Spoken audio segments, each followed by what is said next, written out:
ാണ് ബിന്ദു പത്മനാഭന്റെ കുടുംബത്തിൽ നിന്ന് ഇങ്ങനെ ഒരു വെളിപ്പെടുത്തൽ വരുന്നത്. ബിന്ദു പത്മനാഭന്റെ സഹോദരൻ പ്രവീണാണ് ഇത്തരമൊരു ഗുരുതരമായ വെളിപ്പെടുത്തൽ നടത്തിയിരിക്കുന്നത്. അന്ന് തന്നെ പരാതി നൽകിയതാണ്. പക്ഷേ 70 ദിവസം കഴിഞ്ഞാണ് FIR ഇട്ടത് എന്നുള്ള വെളിപ്പെടുത്തലാണ് പ്രവീൺ നടത്തിയിരിക്കുന്നത്. സെബാസ്റ്റ്യനാണ് പ്രതി എന്ന കാര്യം അറിയാമായിരുന്നിട്ടും സെബാസ്റ്റ്യനെ ചോദ്യം ചെയ്തതല്ലാതെ സെബാസ്റ്റ്യനെതിരെ അടുത്ത നടപടികളിലേക്ക് പോയിട്ടില്ല. അത് പോലീസ് ഉദ്യോഗസ്ഥർ ചേർന്ന് അട്ടിമറിച്ചതാണ് എന്ന ഗുരുതരമായ ആരോപണമാണ് പ്രവീൺ ഉന്നയിക്കുന്നത്. വീണ്ടും അദ്ദേഹം പരാതി നൽകിയിട്ടുണ്ട്. ഇതിനിടെ പല വെളിപ്പെടുത്തലുകൾ വന്നതാണ്.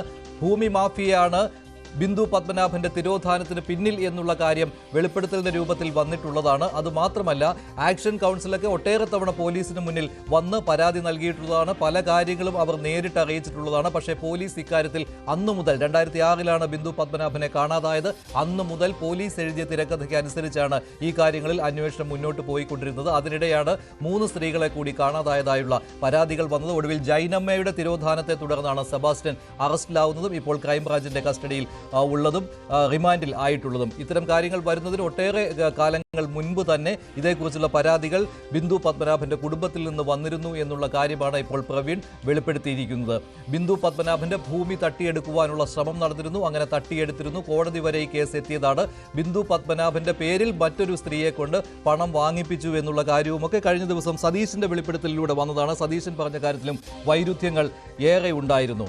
കൂടുതൽ വിവരങ്ങൾ നൽകാൻ ശരണ്യ സ്നേഹജൻ ചേരുകയാണ്. ശരണ്യ, ബിന്ദു പത്മനാഭന്റെ കുടുംബത്തിൽ നിന്ന് തന്നെ സഹോദരൻ തന്നെ ഇത്തരം കാര്യങ്ങൾ പറയുമ്പോൾ ഇത് നേരത്തെ പറഞ്ഞ സതീശൻ പറഞ്ഞ കാര്യങ്ങൾ, അതുപോലെ തന്നെ സോഡ പൊന്നപ്പന്റെ വെളിപ്പെടുത്തലുകൾ, പിന്നെ ഫ്രാങ്ക്ലിനും അതുപോലെ സെബാസ്റ്റ്യനും ചേർന്ന് ബിന്ദു പത്മനാഭനെ കൊന്നു എന്ന രീതിയിലുള്ള അയൽവാസി ശശികലയുടെ വെളിപ്പെടുത്തൽ, ഇതൊക്കെ വന്നപ്പോൾ ഇതെല്ലാം കൂട്ടി വായിക്കുമ്പോൾ നമ്മൾ പറഞ്ഞിരുന്നു അന്ന് തന്നെ കേസ് അട്ടിമറിച്ചതാണ് എന്ന്. അത് ശരിവെക്കുന്ന കാര്യങ്ങളാണല്ലോ ഇപ്പോൾ പ്രവീൺ പറഞ്ഞിരിക്കുന്നത്. അന്ന് FIR ഇടാൻ പോലും താമസമുണ്ടായി പോലീസിന്റെ ഭാഗത്ത് നിന്ന്. ഉദ്യോഗസ്ഥരുടെ പേരുകൾ പോലും പറയുകയാണ്.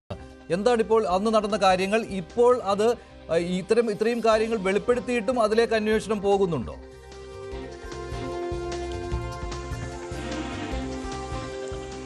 മഞ്ജുഷ, ഏറ്റവും ഗൗരവമുള്ള ഒരു ആരോപണമാണ് ബിന്ദു പത്മനാഭന്റെ കുടുംബം ഉന്നയിച്ചിരിക്കുന്നത് എന്നുള്ളതാണ്. ബിന്ദുവിന്റെ സഹോദരൻ തന്നെ, അതായത് ഇതിന്റെ നിയമ നടപടികളിലെ ഓരോ ഘട്ടങ്ങളിലും ബിന്ദു പത്മനാഭന്റെ കേസുമായി ബന്ധപ്പെട്ട് ഉണ്ടായിരുന്ന ആകെ പരാതി നൽകാൻ ഇപ്പോൾ പ്രവീൺ മാത്രമാണ് ഈ ഭൂമിയിലുള്ളത്, ആ കുടുംബത്തിൽ. കാരണം അച്ഛനും അമ്മയും മാസങ്ങളുടെ വ്യത്യാസത്തിൽ മരണപ്പെടുന്നു.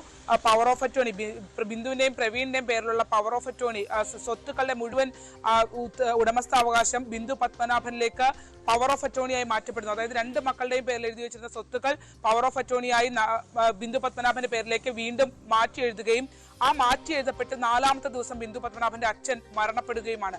അങ്ങനെ ആ കുടുംബത്തിൽ ഇനി അവശേഷിക്കുന്ന ഏക വ്യക്തി പ്രവീണാണ് എന്നുള്ളതാണ്. പ്രവീണാണ് ഇപ്പോൾ ഗുരുതരമായ ആരോപണം 2017 അന്വേഷണ സംഘത്തിനെതിരെ മുന്നോട്ട് വെച്ചിരിക്കുന്നത് എന്നുള്ളതാണ്. നമുക്ക് തുടക്കം മുതൽ നമുക്ക് ഈ കേസ് പരിശോധിച്ചാൽ മനസ്സിലാകുന്നതാണ് ഈ കേസ് അട്ടിമറിക്കപ്പെട്ടിരുന്നു എന്നുള്ളത്. അതായത് പ്രവീൺ പറയുന്ന കാര്യങ്ങൾ വളരെ ഗൗരവമുള്ളതാണ് എന്നുള്ളതാണ്. അതായത് ഹോം ഡിപ്പാർട്ട്മെന്റിന് താനൊരു പരാതി നൽകുന്നു, അതായത് ആഭ്യന്തര വകുപ്പിനാണ് പരാതി നൽകുന്നത്.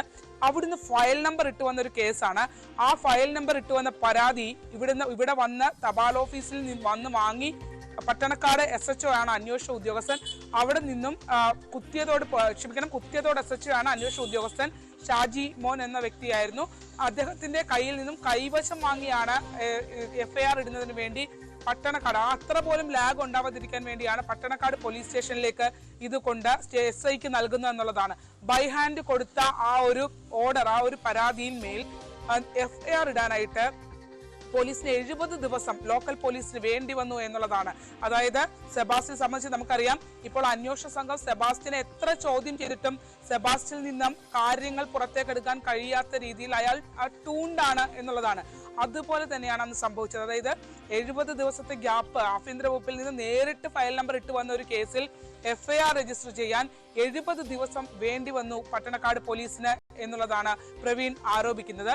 മാത്രമല്ല, അതിനുശേഷം പിന്നീട് ഇങ്ങോട്ട് വരികയാണെങ്കിൽ സെബാസ്റ്റ്യനെതിരെയുള്ള ഒരു പരാതി പ്രവീൺ നൽകുന്നത് സ്വന്തം സഹോദരിയുടെ ഒരു തിരോധാനം എന്നത് മാത്രമല്ല, സഹോദരിയെ കാണാനില്ല എന്നുള്ള ഒരു പരാതി മാത്രമല്ല 2017 നൽകുന്നത്, മറിച്ച് സഹോദരിയുടെ പേരിലുള്ള സ്വത്തുക്കൾ എങ്ങനെ കൈമാറ്റം ചെയ്യപ്പെട്ടു എന്നതിന്റെ സകല തെളിവുകളും അന്വേഷണ സംഘത്തിന് ആഭ്യന്തര വകുപ്പിന് നൽകി എന്നുള്ളതാണ്. അതായത് വ്യാജ ആധാരങ്ങൾ, രജിസ്റ്റർ ചെയ്യപ്പെട്ട ആധാര നമ്പർ, ആധാരങ്ങളുടെ പകർപ്പുകൾ, രജിസ്ട്രേഷൻ ഓഫീസിന്റെ വിശദാംശങ്ങൾ, റവന്യൂ ഡിപ്പാർട്ട്മെന്റിൽ നടന്ന തിരുത്തലുകൾ, ഒപ്പം തന്നെ ആരാണ് തന്റെ സഹോദരിയുടെ പേരിൽ ആൾമാറാട്ടം നടത്തി അവിടെ ഇടപ്പള്ളിയിലെ കോടികൾ വിലമതിക്കുന്ന സ്വത്തുക്കൾ തട്ടിയെടുക്കുന്നതിന് വേണ്ടി രജിസ്ട്രേഷൻ ഉൾപ്പെടെ നടത്തിയത് ആരാണ്, അവിടെ ഒപ്പിട്ടത് ആരാണ് എന്നടക്കമുള്ള വിശദാംശങ്ങൾ ഉൾപ്പെടെ നൽകിയ ശേഷമായിരുന്നു ഇതിനകത്ത് ഇങ്ങനെ ഒരു അട്ടിമറി നടന്നു എന്നുള്ളതാണ്.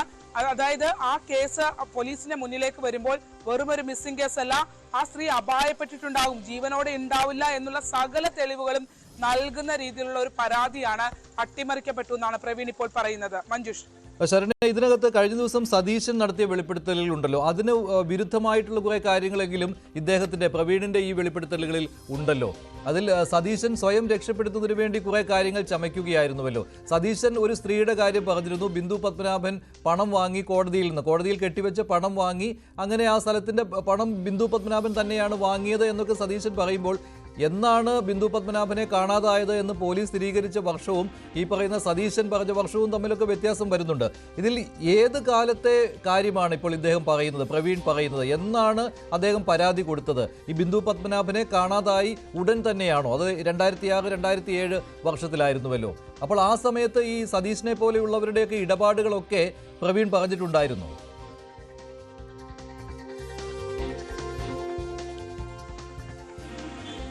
മഞ്ജുഷ, വളരെ പ്ലാൻഡ് ആയിട്ടുള്ള ഒരു കേസാണ് ബിന്ദു പത്മനാഭന്റേത്. അതായത് ബിന്ദു പത്മനാഭനെ കാണാതാകുന്നത്, ബിന്ദു പത്മനാഭൻ 2002 കാലയളവിലാണ് ബിന്ദുവിന്റെ അമ്മ മരിക്കുന്നത്.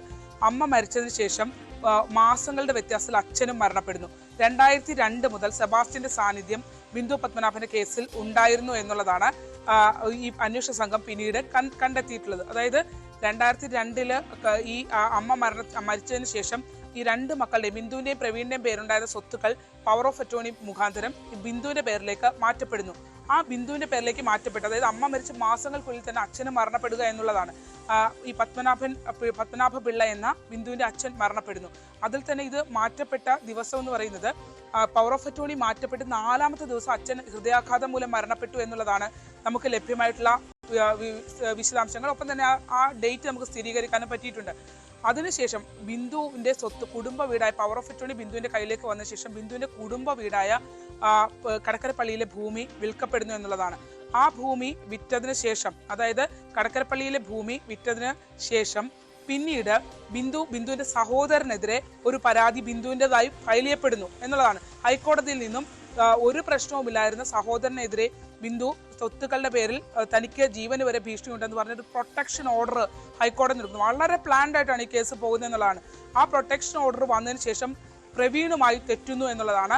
തുടർന്ന് പ്രവീണുമായി ഒരു രീതിയിലും ബന്ധപ്പെടാനുള്ള സാധ്യത ബിന്ദുവിൽ നിന്ന് പൂർണ്ണമായി ഈ സെബാസ്റ്റ്യന്റെ നേതൃത്വത്തിലുള്ള സംഘം മാറ്റിയെന്ന് തന്നെ നമുക്ക് പറയാം. ഫോൺ അറ്റൻഡ് ചെയ്യാറില്ല, സംസാരിക്കാൻ കൂട്ടാക്കാറില്ല. അങ്ങനെ ബന്ധുക്കൾ